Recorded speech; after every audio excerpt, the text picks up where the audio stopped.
Hello dear, कैसे हैं आप सब। उम्मीद है कि आप सब अच्छे होंगे। और हम लोग बायोलॉजी में पढ़ रहे थे कोशिका द्रव्य, है ना। उसमें कुछ कोशिकांग हुआ करते थे, इनके बारे में पिछली क्लास में हम लोगों ने अच्छे से समझ लिया था।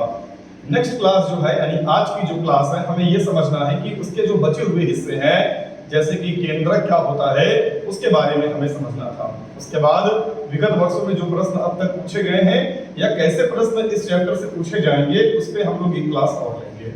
तो सबसे पहला काम हमें ये समझना है कि आखिर जो बचा हिस्सा है वो क्या है। तो हमें मालूम चला कि हमारे पास का जो टॉपिक है वो है केंद्रक। चलिए समझते हैं कि केंद्रक क्या होता है। दरअसल कोशिका के अंदर जो आपने कहा था जो हिस्सा होता है वो कौन कौन सा हिस्सा होता है, तो आपने बताया था कि कोशिका के अंदर एक हुआ करता था क्या, कोशिका द्रव्य, और एक हुआ करता था केंद्रक, ठीक है ना। तो कोशिका के अंदर जो भी था उसे आप बोला करते थे जीव द्रव्य। ये सब बेसिक बातें हैं जिसे हम लोग पिछली क्लास में समझ चुके हैं। हमें आज बस ये समझना है कि आखिर केंद्रक क्या होता है। तो हमने बताया कि जो केंद्रक होता है, केंद्रक की खोज सर्वप्रथम किसने किया था, रॉबर्ट ब्राउन नामक वैज्ञानिक ने किया था।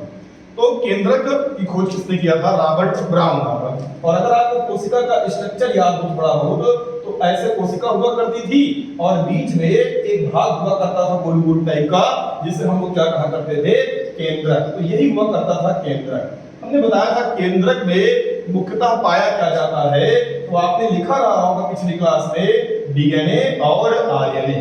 तो यहाँ से हमें एक टॉपिक ये मिला है कि हमें डीएनए किसे कहते हैं और आरएनए किसे कहते हैं, ये भी पढ़ना पड़ेगा। तो आज हम इसे निपटा देंगे पूरा, इसमें चिंता करने की कोई बात नहीं। सबसे पहले हम समझेंगे केंद्रक का काम क्या होता है। तो केंद्रक कोशिका के बीचों बीच में पाया जाता है और इसी में डीएनए और आरएनए है। तो डीएनए और आरएनए का मेन काम होता है जानकारियों को स्टोर करना, जानकारियों को पहुंचाना, है ना, जीन्स के रूप में। क्या होता है अभी आगे देखते हैं, पर ऊपर का एक खाका अगर हम आपको बताने का प्रयास करें तो हम ऐसे बता रहे हैं। तो इसका मतलब जो केंद्रक होता है, यह समस्त जो कोशिका होती है उसका एक नियंत्रण करता होता है। इसका मतलब क्या होगा, मैं अगर यहाँ लिखना चाहूँ केंद्रक के बारे में एक शब्द में अगर मैं परिचय देना चाहूँ, तो मैं कह सकता हूँ कि जो केंद्रक होता है ये कोशिका का नियंत्रण करता होता है। तो ये क्या है, केंद्रक कोशिका का नियंत्रण करता होता है, नियंत्रण करता होता है। तो अगर आपसे अब यही पूछे कि कोशिका का नियंत्रण करता कौन होता है, तो आप बता सकते हैं कि वो अपने केंद्रक जी होते हैं, ठीक है। और केंद्रक में मुख्यतः क्या क्या पाया जाता है, तो केंद्रक मुख्यतः डीएनए व आरएनए से बना होता है, डीएनए व आरएनए से बना होता है। ये बात समझ आ रही है कि नहीं, यानी केंद्रक का काम ही होता है डीएनए व आरएनए का निर्माण करना, ठीक है। तो उसमें मेनली यही दो चीज पाई जाती है केंद्रक में, एक डीएनए और एक आरएनए। चलिए अच्छी बात है, लेकिन इसमें कुछ बात और पाई जाती है। इसमें कुछ छोटी छोटी धागे नुमा संरचना पाई जाती है, धागे नुमा संरचना होती है। इसमें कुछ धागे नुमा संरचनाएं पाई जाती हैं। तो जो धागे नुमा संरचना पाई जाती है, इन धागे नुमा संरचनाओं को हम कहते हैं क्रोमैटिन धागे। क्या बोलते हैं, क्रोमैटिन धागे। चलिए अच्छी बात है।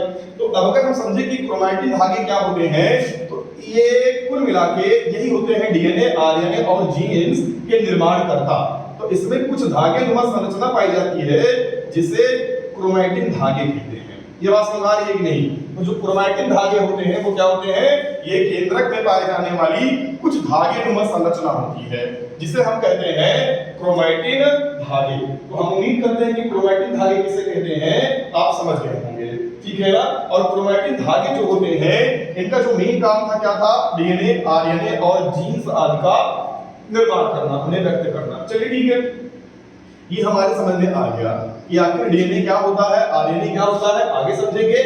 ये पाया जाता है केंद्रक में। केंद्रक को हम कोशिका का नियंत्रण करता कहते हैं। केंद्रक में पाई जाने वाली धागे नुमा संरचना को ही हम क्रोमैटिन धागे कहते हैं, ठीक। दरअसल जो क्रोमैटिन धागे होते हैं, सबसे पहले इसे जिस वैज्ञानिक ने देखा था उसका नाम था फ्लेमिंग। ये कुछ छोटे छोटे फैक्ट हैं यार, हम लोग आप क्या समझ लीजिए, पहले हम इस पे पीएचडी तो कर नहीं रहे हैं, हमें बस कोशिका चैप्टर का एक ओवरव्यू देखना है। अगर आपको कोशिका समझना तो आप हो सकता है इससे ज्यादा बेहतर जानकारी आप पा सकते हैं इंटरमीडिएट की क्लास में, सही है।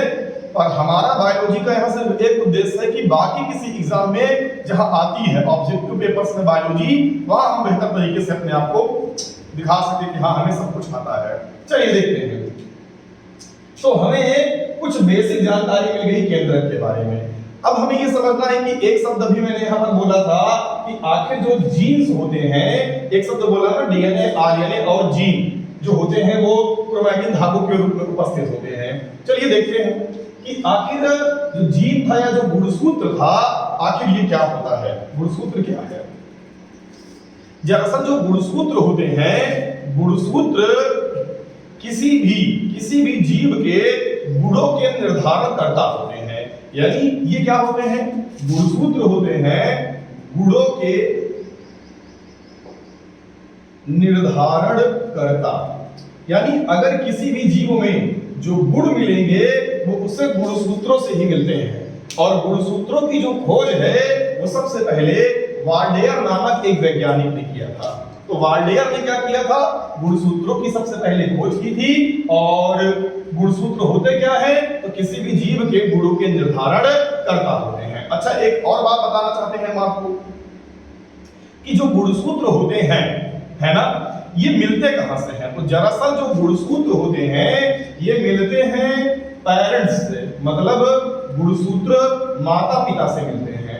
गुणसूत्र का जो मिलना है वो माता पिता से मिलते हैं। तो किसी भी जीव में जो गुणसूत्र होते हैं वो माता पिता से मिलते हैं और ये उस जीव में गुणों का निर्धारण करते हैं। जैसे किसी के आंख के पुतली का रंग कैसा होगा, तो ये गुणसूत्र उसके माता पिता से उसे मिला होगा, है ना, उनमें से किसी एक का वो पाया होगा।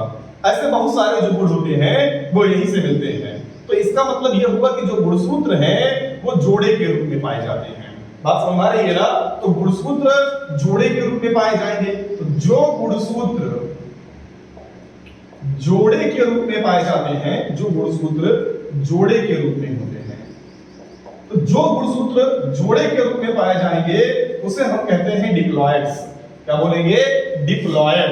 तो अगर आपसे पूछे डिप्लॉयड क्या है, तो ऐसे गुणसूत्र जो जोड़े के रूप में पाए जाएंगे उन्हें हम कहेंगे डिप्लॉयड। और इसी प्रकार कुछ जोड़े ऐसे होंगे गुणसूत्र जो जोड़े के रूप में नहीं पाए जाते, जोड़े में नहीं पाए जाते, यानी अकेले पाए जाएंगे, जोड़े में नहीं पाए जाते। जब ये जोड़े के रूप में नहीं पाए जाते तो इन्हें कहते हैं हैप्लॉयड। और समझ लीजिएगा, हैप्लॉयड, ठीक है ना। तो डिप्लॉयड का मतलब कि वे गुणसूत्र जो जोड़े के रूप में पाए जाते हैं, और हैप्लॉयड का मतलब ये हो गया जो गुणसूत्र अकेले पाए जाते हैं। तो अगर हम बात करें मनुष्यों की, हमें याद में, तो जो मनुष्य हैं, मनुष्य में कुल मिला के 23 जोड़ी गुणसूत्र पाए जाते हैं। कितने जोड़ी, 23 जोड़ी गुणसूत्र पाए जाते हैं। यानी आप में कुल 46 गुणसूत्र होते हैं। अभी आगे हम गुणसूत्रों के बारे में और बताएंगे, गुणसूत्रों की कमी से होने वाले रोगों के बारे में बताएंगे, है ना। गुणसूत्र ज्यादा हो जाएगा, कम हो जाएगा तो कौन कौन से रोग उत्पन्न होंगे, है ना, इस सब बारे में समझेंगे। पर ऐसे समझ लीजिए कि मनुष्य में कुल 23 जोड़ी गुणसूत्र होते हैं। यानी आप में जो गुणसूत्र आए हैं उसमें क्या हुआ है, 23 गुणसूत्र जो हैं वो आपके माता से आपको मिले हैं, और जो 23 गुणसूत्र हैं वो आपके पिता से आपको मिले हैं जोड़ी के रूप में।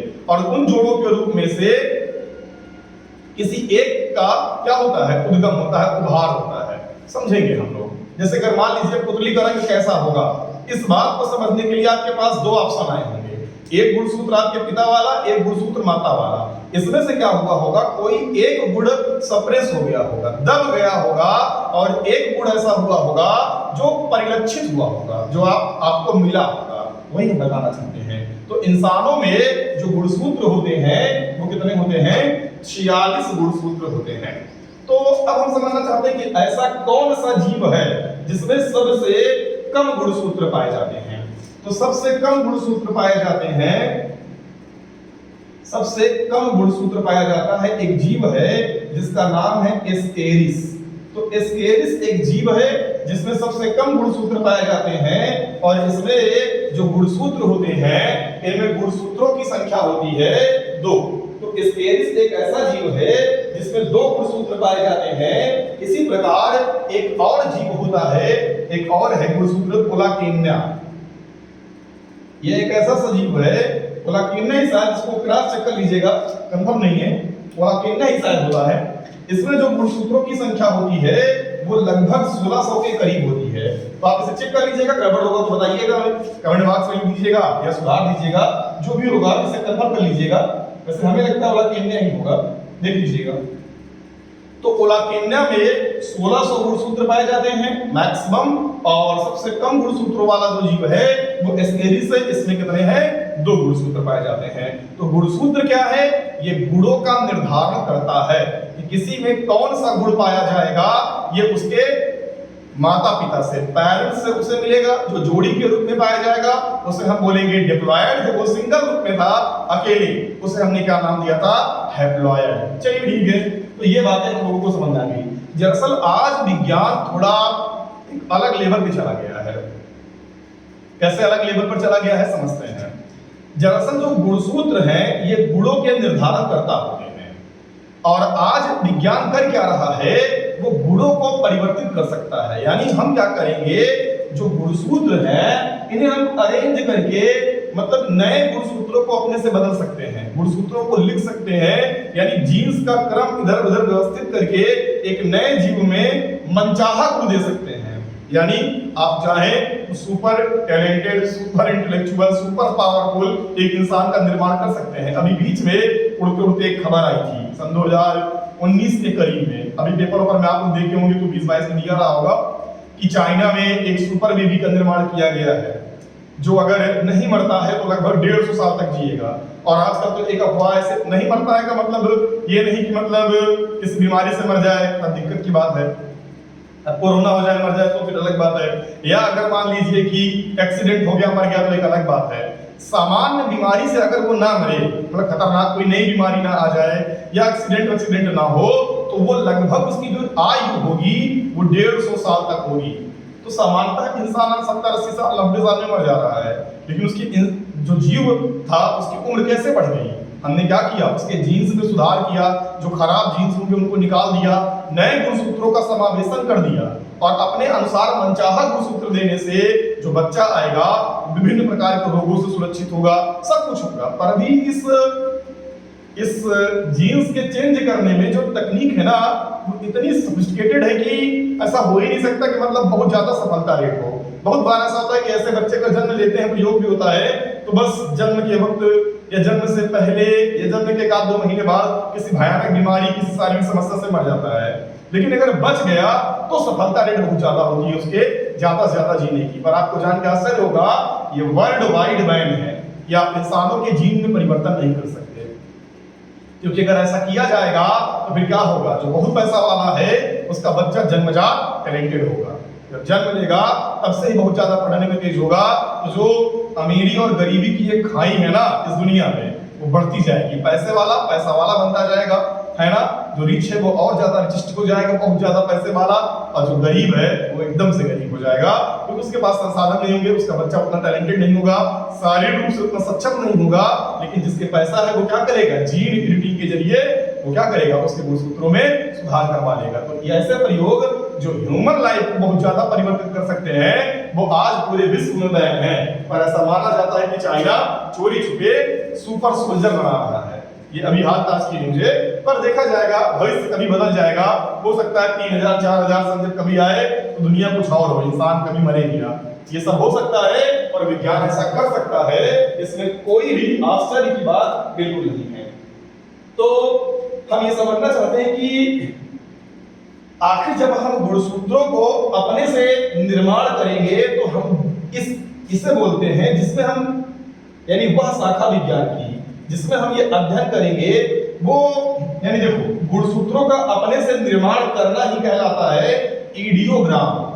तो अगर आपसे कोई पूछे, ये एक शब्द है, टर्मिनोलॉजी है कि इडियोग्राम क्या होता है, तो इडियोग्राम का मतलब होता है कि अपने से कृत्रिम गुणसूत्रों का निर्माण करना, यानी हम अपने से गुणसूत्र बना सकते हैं, इसी को हम बोलते हैं इडियोग्राम। तो इडियोग्राम क्या होता है? तो इडियोग्राम शब्द किस चीज से संबंधित है? कृत्रिम रूप से गुणसूत्रों का बनाना, ठीक है ना?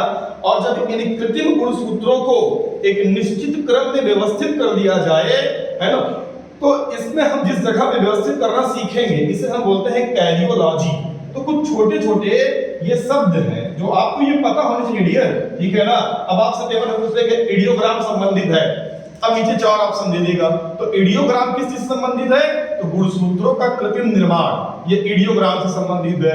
और इसे हम जहां पर अगर एक व्यवस्थित क्रम में अरेंज करें इनको, किसे, गुणसूत्रों को, तो इसका अध्ययन हम जहां करेंगे वो कहलाएगा कैरियोलॉजी। तो कैरियोलॉजी का मतलब होता है कि गुणसूत्रों को एक व्यवस्थित क्रम में अरेंज करना, और गुणसूत्रों को बनाना कहलाता है इडियोग्राम। तो गुणसूत्र से संबंधित ये बेसिक बात थी। स्केरिस 2 गुणसूत्र थे, बोला कि इंडिया लगभग 1600 गुणसूत्र थे, इसमें सबसे ज्यादा गुणसूत्र पाए गए, इसमें सबसे कम गुणसूत्र पाए गए, है ना। इसी प्रकार मनुष्यों में 23 जोड़ी गुणसूत्र पाए जाते हैं, ये बेसिक बात है, ये हमेशा से आपको पता होगा। वार्डियर साहब ने गुणसूत्र के बारे में बताया था। क्रोमैटिन धागे क्या होते हैं? ये केंद्रक में पाया जाया करता था, याद है ना। हाँ, यही था धागे में संरचना होती थी जिसे बोला करते थे क्रोमैटिन धागे। बाकी डीएनए और आरएनए क्या था ये आप समझ चुके होंगे। चलिए अच्छी बात है, हम समझ लिए इतनी बात, बेहतर ही बात है। आगे अगर हम इसमें कुछ और समझना चाहें तो एक बेसिक बात और है कि जो गुणसूत्र होता है इसका जो निर्माण होता है वो किन किन चीजों से होता है। तो गुणसूत्रों का जो निर्माण है, गुणसूत्र जो है इसका निर्माण होता है सामान्यतः अगर हम प्रोकैरियोटिक कोशिका की बात करें तो प्रोकैरियोटिक कोशिका जो होती है उसका जो निर्माण होता है वो होता है डीएनए और आरएनए से। तो प्रोकैरियोटिक प्रोकैरियोटिक क्या लिखते हैं यार? प्रोकैरियोटिक कोशिका जो होती है इसका जो निर्माण होता है वो किससे होता है? डीएनए व आरएनए से। तो प्रोकैरियोटिक कोशिका के अंदर जो केंद्रक था या गुणसूत्र था वो गुणसूत्र किससे बना है? डीएनए और आरएनए से मिलकर बना है।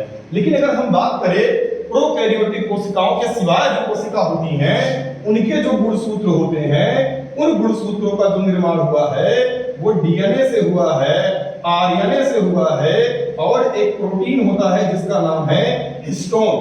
क्या नाम है? हिस्टोन। तो हिस्टोन नामक प्रोटीन से इन गुणसूत्रों का निर्माण होता है। तो गुणसूत्रों का निर्माण किससे हुआ है? डीएनए, आरएनए और हिस्टोन नामक प्रोटीन से हुआ है। लेकिन जो प्रारंभिक कोशिका होती है प्रोकैरियोटिक, पिछले क्लास में पढ़ाया है, उसका निर्माण मात्र और मात्र डीएनए और आरएनए से हुआ है। उसमें एक चीज नहीं पाई जाती और वो क्या है? आप समझ गए होंगे, वो है हिस्टोन नामक प्रोटीन। उसमें सिर्फ और सिर्फ पाया जाएगा डीएनए और इसके साथ साथ क्या पाया जाएगा? आरएनए। चलिए अच्छी बात है। तो ये बेसिक जानकारी तो डीएनए और जो गुणसूत्रों से संबंधित थी, केंद्रक से संबंधित थी, हम समझ गए। अब यहाँ पर हमने 2-3 शब्दों को भरपूर इस्तेमाल किया और वो शब्द थे डीएनए और आरएनए। चलिए हम समझ लेते हैं कि आखिर डीएनए और आरएनए क्या है। उससे पहले इसे आप धीरे से पॉइंट पॉइंट करके लिखिए। तो हमें समझना था कि डीएनए आखिर क्या होता है ना। तो अभी तक बार बार हम लोग डीएनए कर रहे हैं, समझ लेते हैं कि आखिर डीएनए क्या है। सबसे पहली बात तो आप ये समझ लीजिए कि जो डीएनए है ना, इसकी खोज किसने किया था? वो किए थे फ्रेडरिक मिसर नामक एक वैज्ञानिक ने। लेकिन इसकी संरचना के बारे में, डीएनए की संरचना कैसी होती है, इसके बारे में सबसे पहले वाटसन और क्रिक नामक 2 वैज्ञानिकों ने बताया था। तो वाटसन और क्रिक ने क्या किया था? डीएनए की संरचना के बारे में बताया था। जबकि वही अगर हम समझें फ्रेडरिक मिसर ने तो डीएनए के बारे में बताया था, उसकी खोज किया था। डीएनए पाया कहाँ जाता है? तो आपने जवाब दिया केंद्रक में पाया जाता है। ऐसा बिल्कुल नहीं है कि डीएनए केंद्रक के बाहर नहीं पाया जाता है, केंद्रक के बाहर भी पाया जाता है। आप लोग पढ़े हैं, याद करिए कहाँ पाया गया था? लवक में पाया गया था। और कहाँ पाया गया था? माइटोकॉन्ड्रिया में पाया गया था, जिसे कॉन्ड्रोजीन कहा करते थे, है ना। ठीक है, वेरी गुड। याद तो नहीं होगा पर चलिए समझते हैं। दरअसल जो डीएनए है ना, इसका निर्माण कैसे हुआ है, सबसे पहले हम ये समझेंगे कि डीएनए आखिर बना किन चीजों से है। तो हमने कहा जो डीएनए है इसका निर्माण हुआ है ढेर सारे न्यूक्लियोसाइड के मिलने से। तो अगर कई सारे न्यूक्लियोसाइड को हम मिला दें तो इन न्यूक्लियोसाइडों के मिलने से ही किसका निर्माण हो जाएगा? डीएनए का। तो अगर हमें डीएनए बनाना है तो हमें ढेर सारे न्यूक्लियोसाइड चाहिए। न्यूक्लियोसाइड एक रसायन है, वही हमें चाहिए। तो हमें ढेर सारे न्यूक्लियोसाइड चाहिए और उनके मिलने से हमें मिल जाएगा डीएनए। अब हमारे पास समस्या थी डीएनए की, लेकिन नई समस्या लेके बैठ गए कि हमें न्यूक्लियोसाइड चाहिए। और अगर न्यूक्लियोसाइड चाहिए तो न्यूक्लियोसाइड कैसे बनता है, तो वो ढेर सारे न्यूक्लियोसाइड, ध्यान देना, साइड और साइट, तो ढेर सारे न्यूक्लियोसाइड और उसी के साथ साथ ढेर सारे फास्फेट लवण मूलक, इनके मिलने से न्यूक्लियोसाइड का निर्माण होगा। तो इसका मतलब न्यूक्लियोसाइड जो है वो न्यूक्लियोसाइड और फास्फेट के मिलने से बनता है। चलिए, लेकिन जो न्यूक्लियोसाइड है ये हमारे लिए एक अलग विडंबना क्लियर करके रखा है कि न्यूक्लियोसाइड आखिर क्या है। तो जो न्यूक्लियोसाइड होता है ये शर्करा, शुगर से बना होता है, और जिस शुगर से बना होता है उसका नाम है डीऑक्सीराइबोज शर्करा, डीऑक्सीराइबोज शर्करा। तो डीऑक्सीराइबोज शर्करा और उसके साथ साथ कुछ नाइट्रोजनी क्षार होते हैं, इनको मिलाने से ही बन जाता है न्यूक्लियोसाइड। और इस न्यूक्लियोसाइड में अगर हम फास्फेट मिला देंगे तो मिल जाएगा न्यूक्लियोसाइड, और इस न्यूक्लियोसाइड से ही हमें क्या मिल जाएगा, हमें मिल जाएगा डीएनए। चलिए समझते हैं। जो हमारे पास नाइट्रोजनी क्षार है, ये नाइट्रोजनी क्षार 4 प्रकार के लवण से मिलकर बना था ना, 4 प्रकार की चीजों के मिलने से बना था। जो पहला एलिमेंट होता है नाइट्रोजनी क्षार का वो होता है एडेनिन, दूसरा क्या होता है ग्वानिन, और तीसरा क्या है साइटोसिन, और जो चौथा है वो क्या है थायमिन। तो एडेनिन, ग्वानिन, साइटोसिन और थायमिन, अगर इन सब का हम इन सब को मिला दें, इन 4 नाइट्रोजनी क्षार को अगर हम आपस में मिला दें तो इनके आपस में मिलने से ही हमें मिल जाएगा, क्या मिलेगा, नाइट्रोजनी क्षार मिलेगा। चलिए अच्छी बात है। तो इतनी बात समझ में आ गई होगी। यहाँ पर न्यूक्लियोटाइड होता है, शायद न्यूक्लियोटाइड, ठीक है ना। तो न्यूक्लियोटाइड और ये न्यूक्लियोसाइड, उसके पश्चात क्या था यहाँ पे डीऑक्सीराइबोज शर्करा, नाइट्रोजनी क्षार, एडेनिन, ग्वानिन, साइटोसिन और साथ में क्या था थायमिन। चलिए अच्छी बात है, थोड़ा याद कर लीजिएगा जिससे आपको याद रहे। तो डीएनए में जो 4 प्रकार के नाइट्रोजनी क्षार पाए जाते हैं वो कौन कौन से थे, तो ए था अपना, जी था, सी था, टी था। एडेनिन, ग्वानिन, साइटोसिन और थायमिन, याद रहेगा। एडेनिन और उसके बाद क्या था ग्वानिन, उसके बाद साइटोसिन, उसके बाद थायमिन, ठीक है ना। ये 4 प्रकार के नाइट्रोजनी क्षार थे, मिलने से हमें, अगर इन्हें हम मिला देंगे डीऑक्सीराइबोज शर्करा के साथ तो हमें मिल जाएगा न्यूक्लियोसाइड, और इस न्यूक्लियोसाइड में अगर हम फास्फेट मिला देंगे तो हमें मिल जाएगा न्यूक्लियोटाइड, और इन कई सारे न्यूक्लियोटाइडों के मिलने से ही हमें मिल जाएगा डीएनए। तो ये हिस्सा क्या था आपके समझ में आ गया होगा। न्यूक्लियोटाइड ये किससे बना था, न्यूक्लियोसाइड और फास्फेट से, और जो न्यूक्लियोसाइड होता है ये डीऑक्सीराइबोज शर्करा और उसी के साथ साथ नाइट्रोजनी क्षार के मिलने से बना था। जो ये 4 प्रकार के नाइट्रोजनी क्षार होते हैं वो एडेनिन, ग्वानिन, साइटोसिन और क्या है थायमिन। तो ये नाइट्रोजनी क्षार है, एक रासायनिक पदार्थ है, कौन, एडेनिन, ग्वानिन, साइटोसिन और थायमिन। जैसे अगर बात करें हम हाइड्रोजन की, हाइड्रोजन और क्लोरीन एक सामान्य एग्जांपल, तो हाइड्रोजन के आखिरी कक्षा में देखो, दरअसल चलो हम ले लेते हैं ऑक्सीजन और ऑक्सीजन का, ये बेहतर समझ में आएगा। ऑक्सीजन के आखिरी कक्षा में कुल होते हैं 6 इलेक्ट्रॉन, यहाँ भी ऑक्सीजन के आखिरी कक्षा में होते हैं कुल मिला के 6 इलेक्ट्रॉन, ठीक है ना। अब अगर इसके आखिरी कक्षा में 6 इलेक्ट्रॉन, इसके आखिरी कक्षा में 6 इलेक्ट्रॉन, तो कोई भी तत्व तब तक संतुष्ट नहीं होगा, तब तक स्थायित्व की प्राप्ति नहीं करेगा जब तक वो अष्टक की पूर्ति न कर ले।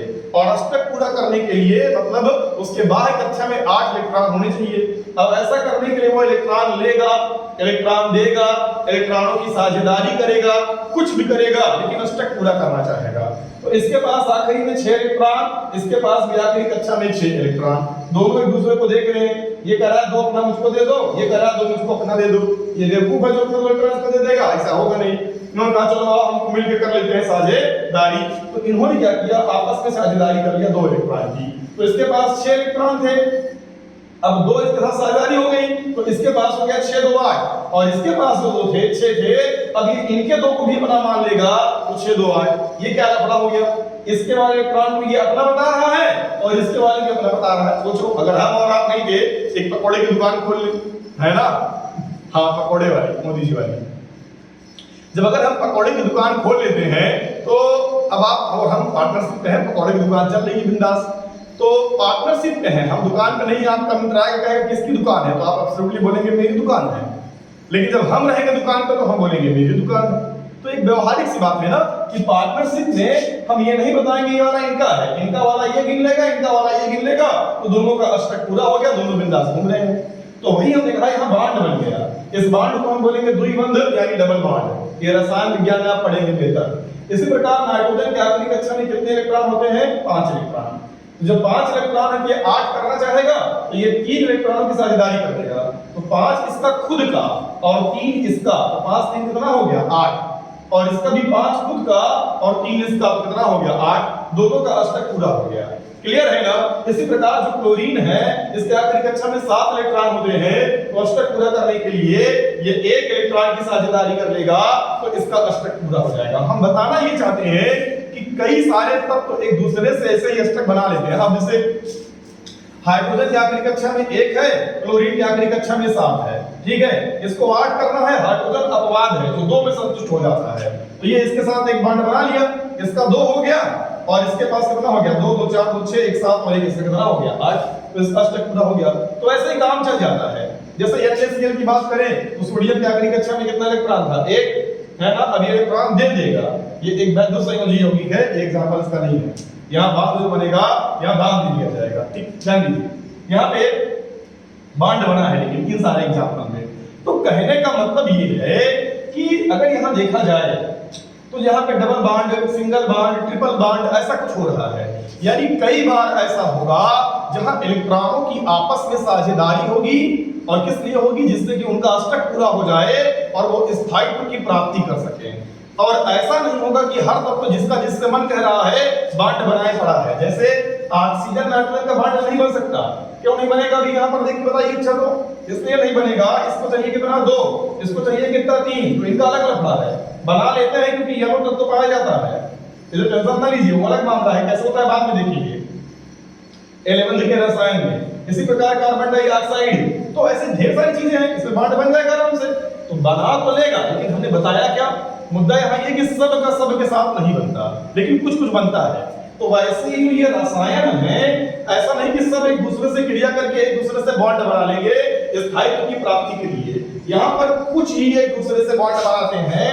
जैसे जैसे तो कैसे करिए, देखिए जैसे जो एडेनिन है ये थाइमिन के साथ बॉन्ड बनाएगा हमेशा, और डबल बॉन्ड बनाएगा तो एडेनिन डबल बॉन्ड बना देगा थाइमिन के साथ। इसी प्रकार जो ग्वानिन होता है ये साइटोसिन के साथ बनाएगा, तो जो ग्वानिन है ये ट्रिपल बॉन्ड से जुड़ जाएगा, किससे?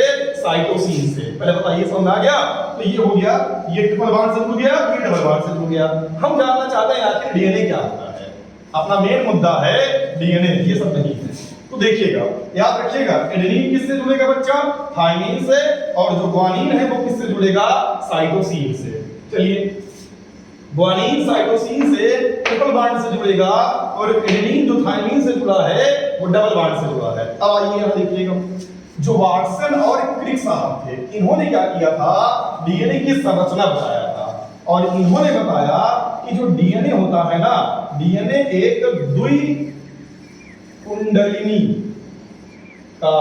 द्विकुंडलिनीकार संरचना है। यानी इसका मतलब जो डीएनए होता है ये एक द्विकुंडलिनीकार, 2 कुंडलियों के आकार की एक संरचना होती है। बात नहीं पड़ी ना, पहले देखिएगा, हम बना के दिखाते हैं।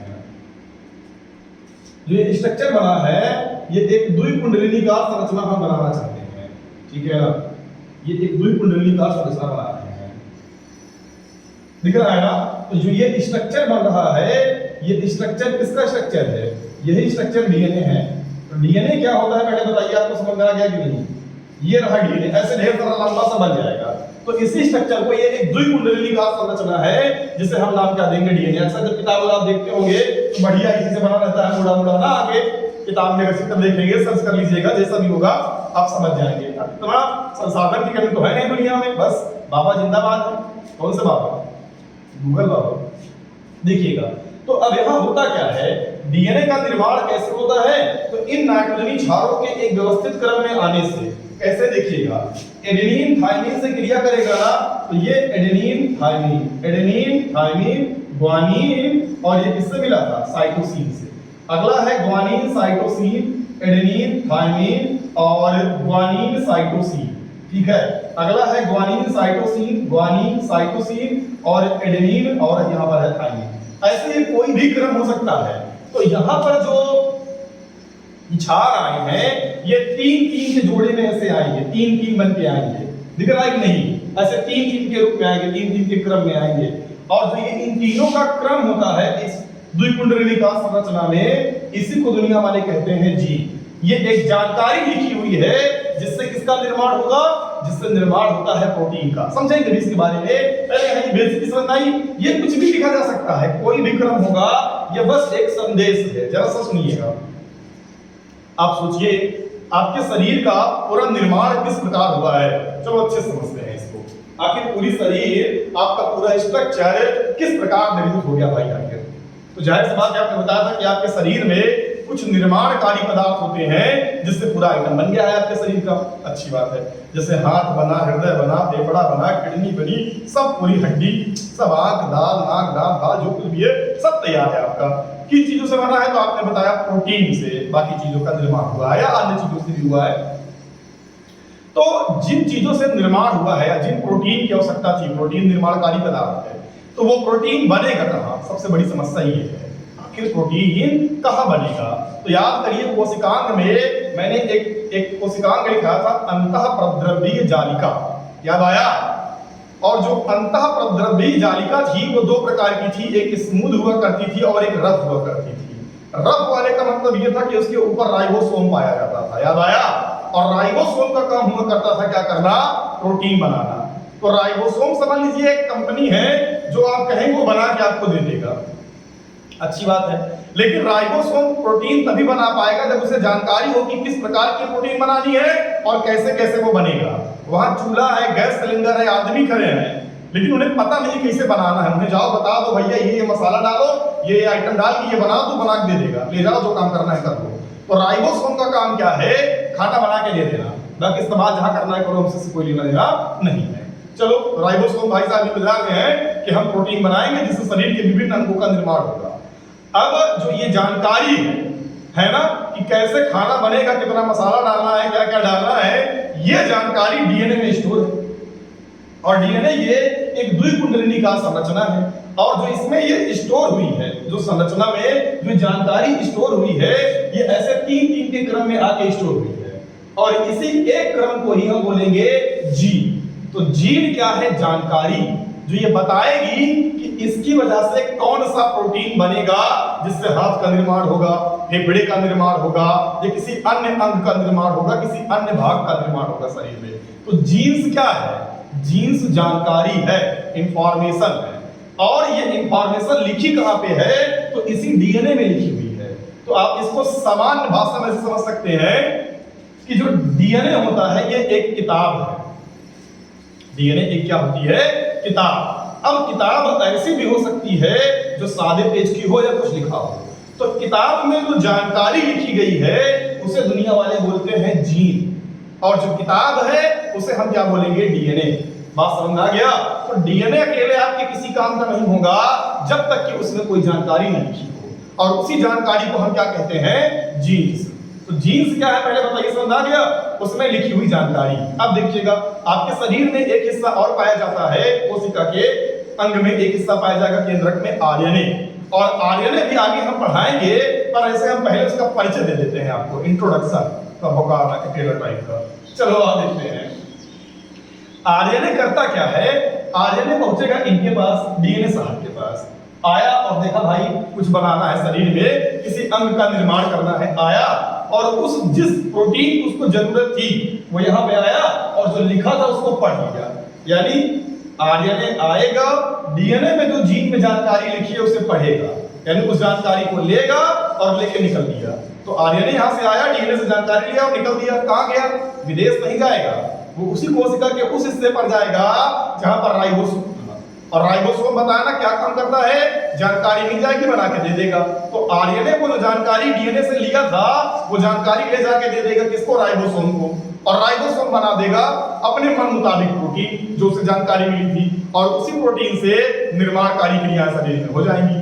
तो इसका मतलब डीएनए और आरएनए कितना इंपॉर्टेंट फैक्टर है आप समझ चुके होंगे। है ना।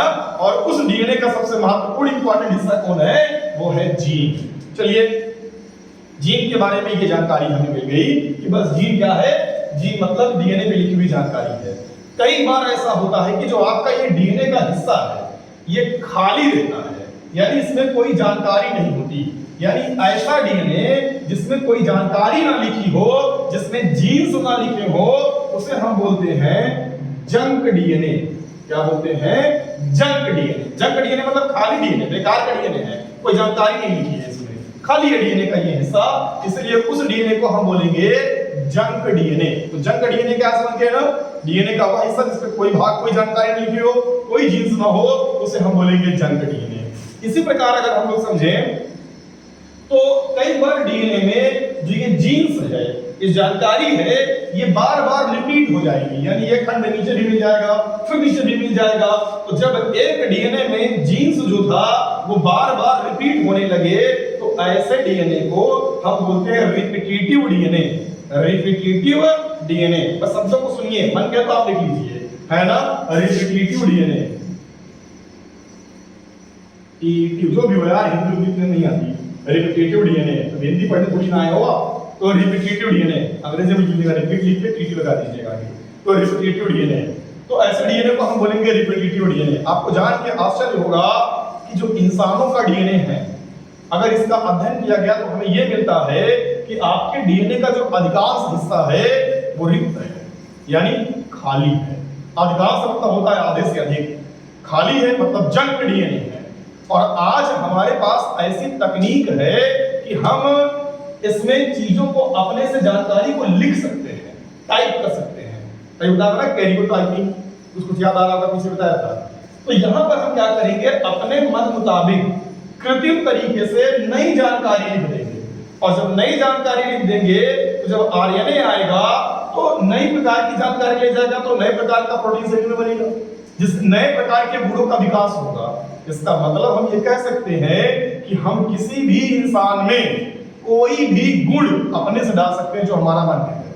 आज विज्ञान चाहे तो इंसान को सींग जमा सकता है, आज इसमें कोई बड़ी बात नहीं है। पढ़ने में सब बड़ी बड़ी बात लगती है, और कोरोना की दवाई बनाने में हवा खराब हो गई ना सबकी, ऐसा बिल्कुल नहीं है। अगर साइंस चाहे तो कोरोना का भयानक इलाज ढूंढ डाले आज का आज। लेकिन विज्ञान में जो उत्परिवर्तन होता है, जो चीजें होती हैं, उस दवा का साइड इफेक्ट होगा, वो इवोल्यूशन के जरिए लाखों करोड़ों साल बाद दिखेगा। और करोड़ों साल बाद अगर आप उसे देखेंगे प्रभाव को, तो क्या पता वो इतना विनाशकारी प्रभाव उत्पन्न कर दे कि मनुष्य जात खत्म हो जाए। इसलिए विज्ञान के साथ, वो भी इंसानों के साथ, विज्ञान ज्यादा छेड़खानी नहीं करना चाहता, है ना। नहीं, आज बहुत कुछ संभव है, इसलिए आप इसके लिए चिंतित मत होइएगा। हम बना सकते हैं सुपर ह्यूमन, इसमें कोई बहुत बड़ी बात नहीं है। अब आइए समझते हैं। तो ये था मामला जीन्स का, यानी जीन्स को अपने से लिखा जा सकता है। याद करिए, जो जब हिरोशिमा नागासाकी जो जापान का है, जब वहां पर परमाणु बम गिराया गया, तो आज भी वहां इंसान जो है वो हैंडीकैप जन्म लेते हैं। अब ऐसा कैसे हो गया? दरअसल हैंडीकैप जन्म मतलब इसलिए लेते हैं क्योंकि जो रेडिएशन होता है ना, विकिरण इतना खतरनाक होता है, वो जीन्स में नई जानकारियां डाल भी सकता है ना। रेडिएशन के जरिए हम यहाँ लिखते ही हैं, विकिरण के द्वारा ही हम यहाँ पे जीन्स लिख देते हैं।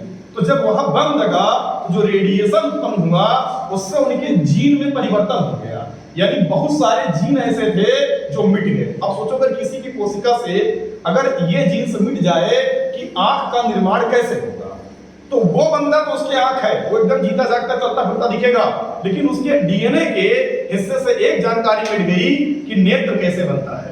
तो उसके तो नेत्र है, लेकिन जो उसकी आने वाली संतानें होंगी अब उसमें नेत्र नहीं पाएगी, क्योंकि उसके डीएनए में ये जानकारी मौजूद ही नहीं है कि नेत्र कैसे बनेगा, पैर कैसे बनेगा, या जो जो जानकारी मिटती गई वो जानकारी आगे वाली पीढ़ी में नहीं आएगी, या कुछ नई प्रकार की जानकारी उसमें आ गई, है ना। कोई जानकारी बहुत ज्यादा बार रिपीट हो गई, तो इन समस्याओं से वहां पे यानी इंसानों का जीन बदल गया। जब बम लगा तो बहुत लोग मर गए, कुछ भाप बन गए, कुछ जल गए, कुछ बहुत तरीके से झुलस गए। उन सब के बावजूद कुछ ऐसे भी लोग थे जो दिखने में तो स्वस्थ थे, लेकिन वो इन्फेक्ट हो गए किस चीज से? रेडिएशन से। और उस रेडिएशन का प्रभाव ये था कि उनका डीएनए चेंज हो गया, उनके जीन्स मिट गए। तो उनकी जो आने वाली पीढ़ियां होती हैं वो क्या होती हैं? हैंडीकैप होती हैं। ऐसा नहीं कि वहां बम भी रखा हुआ है उसका प्रभाव दिख रहा है, उसका प्रभाव जीन्स के स्तर पर इस प्रकार दिख रहा है। तो चलिए एक शब्द यहाँ पर निकल कर आया जीन, और डीएनए क्या होता है आप समझते होंगे, डीएनए न्यूक्लियोटाइडों के मिलने से बना होता है, और जो न्यूक्लियोटाइड होता है वो किससे मिलकर बना होता है, तो फास्फेट से मिलकर बना होता है और न्यूक्लियोसाइड से मिलकर बना होता है। और न्यूक्लियोसाइड डीऑक्सीराइबोज शर्करा और एक क्या है, नाइट्रोजनी क्षार, इनके मिलने से बना होता है। और जो ये चार नाइट्रोजनी क्षार होते हैं वो होते हैं एडेनिन, ग्वानिन, साइटोसिन और थाइमिन। जो थाइमिन है वो एडेनिन से जुड़ेगा डबल बॉन्ड के जरिए, और जो ग्वानिन है वो साइटोसिन से जुड़ेगा ट्रिपल बॉन्ड के जरिए, और ये तीन तीन के क्रम में उत्पन्न होते हैं, इन्हें हम कहते हैं जीन्स। और जो डीएनए है हमारा वो द्विकुंडलीकार संरचना होती है। चलिए ठीक है, इसे आप बनाइए अच्छे से। जीन, अभी हम लोग समझ रहे हैं कि आखिर जीन्स क्या होता है। दरअसल जो जीन्स होते हैं, आपने हमें ये बताया कि जीन्स डीएनए में पाए जाते थे, है ना, द्विकुंडलीकार संरचना में इनमें जानकारी हुआ करती थी। दरअसल जीन्स जो है इसके बारे में सबसे पहले बताया किसने था, तो एक साइंटिस्ट है जिनका नाम था जोहानसन। तो जोहानसन नामक वैज्ञानिक ने सबसे पहले जीन शब्द का प्रयोग किया था, और इसको प्रदर्शित करने का काम भारतीय वैज्ञानिक डॉक्टर हरगोविंद खुराना साहब ने किया था। तो बेसिक बात है, याद रखिएगा कि जीन्स को प्रदर्शित करने का काम किसने किया था, डॉक्टर हरगोविंद खुराना साहब ने किया था। आप बना के कहीं पे, और बाकी जीन शब्द का जो सबसे पहले प्रयोग था उसने किसने किया था, तो जोहानसन नामक वैज्ञानिक ने किया था। चलिए ये बेसिक जानकारी हमें मिल गई। आगे हमने ये बताया कि जो आपके डीएनए का अधिकांश हिस्सा है वो खाली है। फिर हमने देखा जो जीन्स होते हैं वो कितने प्रकार के होते हैं। तो जो जीन्स हैं वो तीन प्रकार के होते हैं।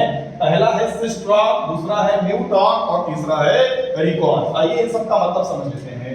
सिस्ट्रॉन का मतलब होता है कि जो जीन माता पिता से, ऐसे जीन जो माता पिता से बिना परिवर्तन के सीधे चले जाएं, है ना, बिना परिवर्तन के सीधे संतानों में चले जाएं, उसे हम बोलेंगे सिस्ट्रॉन। तो ऐसा जीन जो माता पिता से बिना किसी परिवर्तन के संतानों में चला जाए, ऐसे जीन को हम कहते हैं सिस्ट्रॉन। चलिए अच्छी बात है।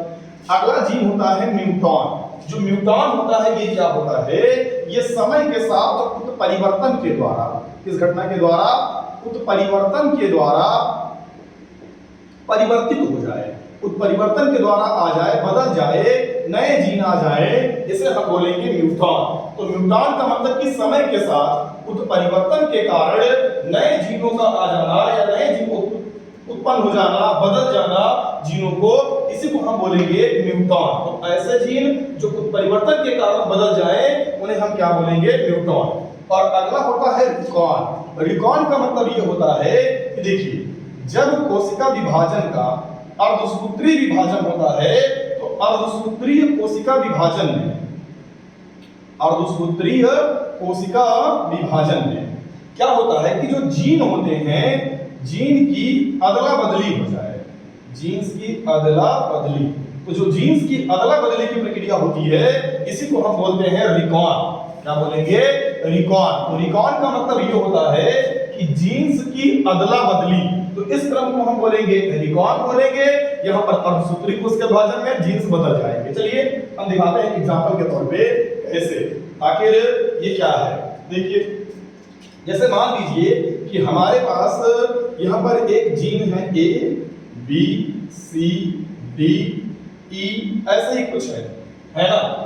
अब यहाँ आप देखिएगा, अगर ये माता पिता के उसके जो भी जीन्स रहे होंगे, अब ए जो जीन था और जो बी जीन था, ये इससे उत्पन्न होने वाली संतान में सीधे सीधे ट्रांसफर हो गया। ए के रूप में चला गया, फिर बी के रूप में चला गया, लेकिन जो सी था ये रिक्त हो गया, ये खत्म हो गया, ये जीन्स चला गया। इसी प्रकार जो डी था, ये डी चला गया इधर और ई चला आया इधर, तो ये हो गया ई और ये हो गया डी। तो यहाँ जीन्स के स्थान की अदला बदली हो गई है, और जब अदला बदली हो जाए जीन्स की, तो ऐसे जीन को हम बोलेंगे रिकॉन। तो जो ये क्रिया है ये रिकॉन है। लेकिन हमने बोला परिवर्तन की क्रिया में जीन्स में बदलाव आ जाना, किस क्रिया को हम बोलेंगे, म्यूटॉन। क्या बोलेंगे, म्यूटॉन। तो जो ऐसा जीन होगा जो बदल गया समय के साथ धीरे धीरे, उसे हम बोलेंगे न्यूट्रॉन। और ये जीन ऐसा है जो लगातार माता पिता से आने वाले संतानों में चला जा रहा है, इस जीन को हम बोलेंगे सिस्ट्रॉन। तो आप समझ लीजिए यार, एक्स-मैन एक पिक्चर आती है, देखिए होगी, बहुत ढेर सारी सीरीज उसकी होगी, देखने में झूठ मत जाना देखने में कि आज सर बोले एक्स-मैन चलो देखते हैं। उसमें ढेर सारे म्यूटेंट को दिखाता होगा, म्यूटेंट का मतलब दिखाता होगा, मतलब वो सब हाइपोथेटिकल बातें हैं, सब फर्जी है ना, ये रियल लाइफ में रियल लाइफ नहीं है, यहाँ पे आप सुपरमैन बन के घूमेंगे, ऐसा कुछ नहीं है। बस उसमें दिखाता है कि कुछ मनुष्य ऐसे होंगे जो मतलब अजीब अजीब हरकतें करते हैं, मतलब दिखाएगा अर्किस देखे होंगे, जीभ बड़ी हो जा रही है, पता नहीं क्या क्या हो जा रहा है, ऐसा उसमें भी दिखाता है, गायब हो जा रहा है, कांच का बन जा रहा है, ऐसे ढेर सारे गुण उसमें आ जाते हैं। और उन इंसानों का नाम उसमें है म्यूटेंट, यानी वो सामान्य व्यक्ति से अलग गुणों को एब्जॉर्ब कर लिए हैं, यानी वो म्यूटेंट हो गए, यानी उनका जीन्स कुछ बदल गया, नए प्रकार के जीन आ गए या कुछ पुराने जीन्स चले गए। जैसे मनुष्य में पहले पूंछ थी, आज पूंछ नहीं है, तो पूंछ का गायब हो जाना या ये कौन सी क्रिया थी, ये कुछ परिवर्तन के द्वारा हुआ है, और ये कौन सा जो जीन बदला, उस जीन का नाम था न्यूट्रॉन। ये बात समझ आई। आंख तब भी थी, आंख आज भी है, बाकी पार्ट जो तब भी थे वो आज भी हैं, वो किन जीनों की वजह से हुआ है, सिस्ट्रॉन। अगला क्या है, रिकॉन। दरअसल होता क्या है कि रिकॉन में क्या होता है कि जीनों की अदला बदली होती है, और जीनों की अदला बदली की इस क्रिया को ही बोलते हैं क्रॉसिंग ओवर। क्या बोलते हैं बच्चा, क्रॉसिंग ओवर।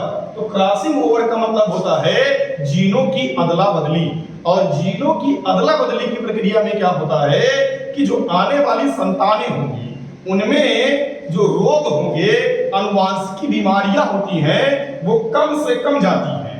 तो इसका मतलब क्रॉसिंग ओवर से फायदा क्या होता है कि इससे आनुवंशिक बीमारियों का संतानों में कम से कम ट्रांसफर होता है। तो अगर आपसे एक कथन देके पूछ ले कि क्रॉसिंग ओवर की प्रक्रिया के द्वारा आनुवंशिक बीमारियां बढ़ने की संभावना बढ़ जाती है, ये कथन सत्य है या असत्य? 100% असत्य है, क्योंकि क्रॉसिंग ओवर आनुवंशिक बीमारियों को कम से कम करने का काम करता है, न कि बढ़ाने का काम करता है। इसी प्रकार एक जीन की भी खोज की गई जो मक्के से खोजा है, मक्के में जीन पाया जाता है। देखा गया कि वो जीन हर एक पीढ़ी में अपना स्थान बदल लेगा, कभी कूद के इधर, कभी उधर, कभी इधर, कभी उधर।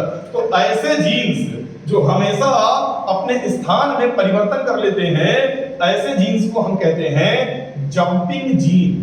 कौन सा जीन? कूद रहा है ना इधर उधर, तो जंपिंग जीन का मतलब हर पीढ़ी में अपना स्थान बदल ले, ऐसे जीन को हम बोलेंगे जंपिंग जीन। चलिए ठीक है भाई, जंपिंग जीन मिल गया। क्रॉसिंग ओवर मतलब जीनों की अदला बदली, और इस प्रक्रिया को हम बोलेंगे रिकॉन। इससे आनुवंशिक बीमारियां एक पीढ़ी से दूसरी पीढ़ी में कम से कम ट्रांसफर होती है। जीन 3 प्रकार के होते हैं, सिस्ट्रॉन, म्यूटॉन और रिकॉन। क्लियर है ना? चलिए आगे चलते हैं।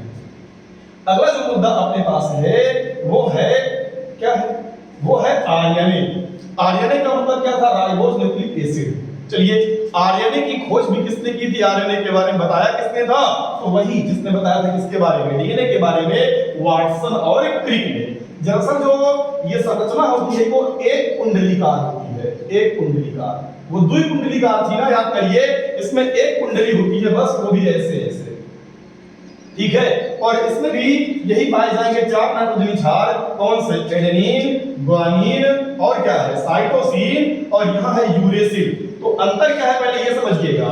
डीएनए में पाया गया था क्या? डीएनए में था एडेनिन, ग्वानिन, साइटोसिन और क्या था?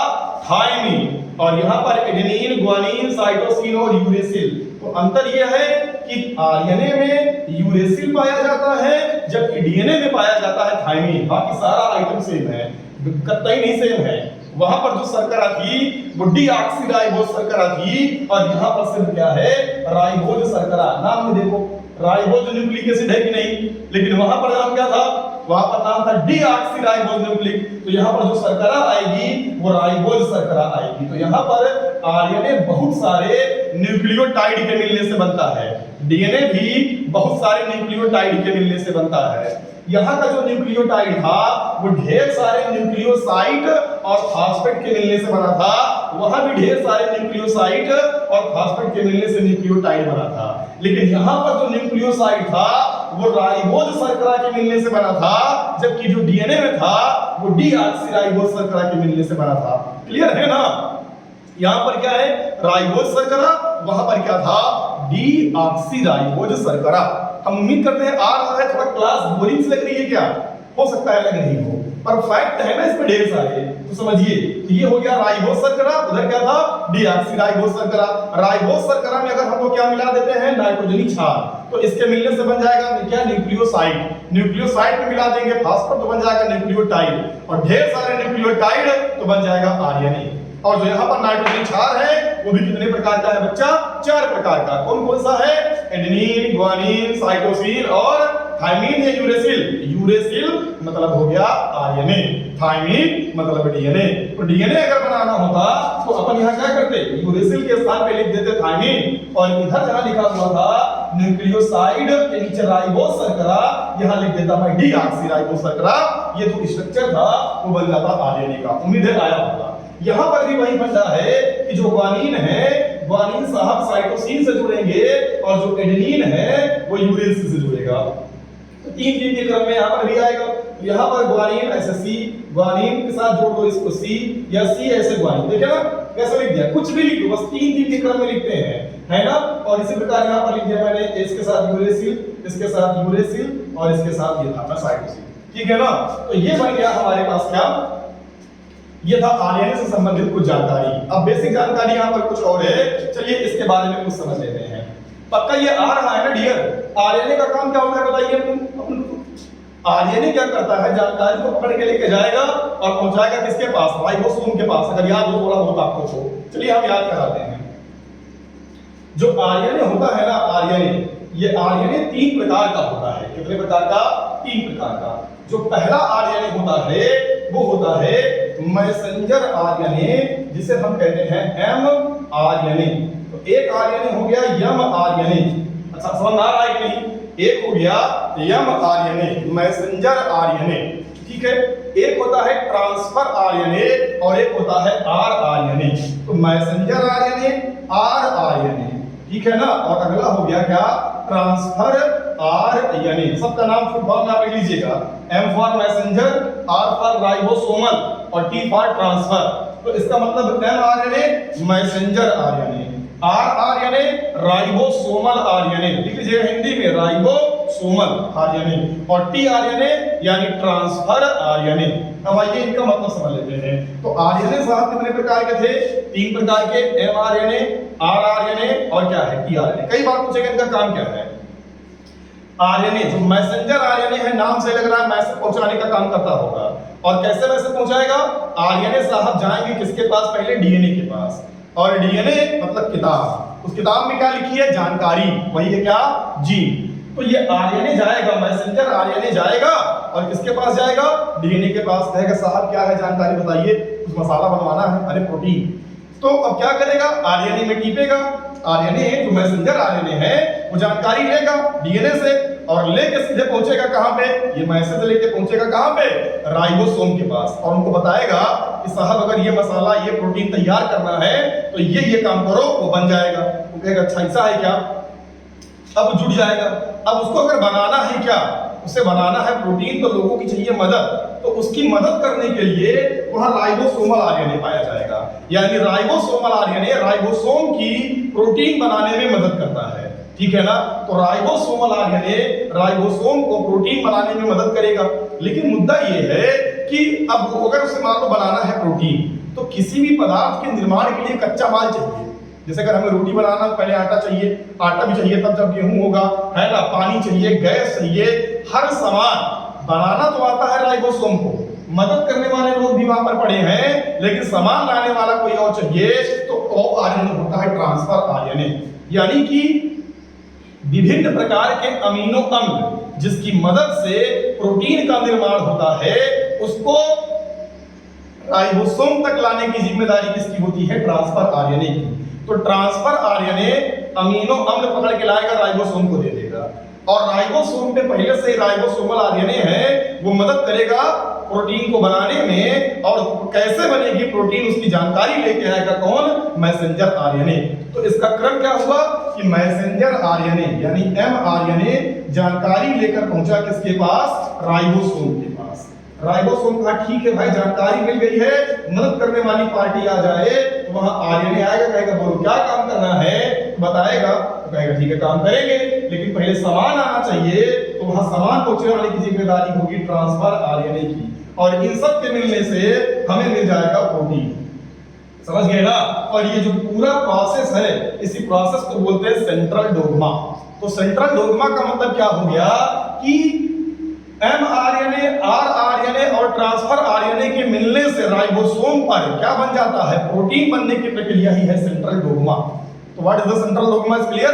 तो उम्मीद करते हैं ये जो था मामला समझ में आ गया होगा। एक फैक्ट यहाँ पर और छूटा है, वो है डीएनए से आरएनए में परिवर्तन की क्रिया को बोलते हैं ट्रांसक्रिप्शन।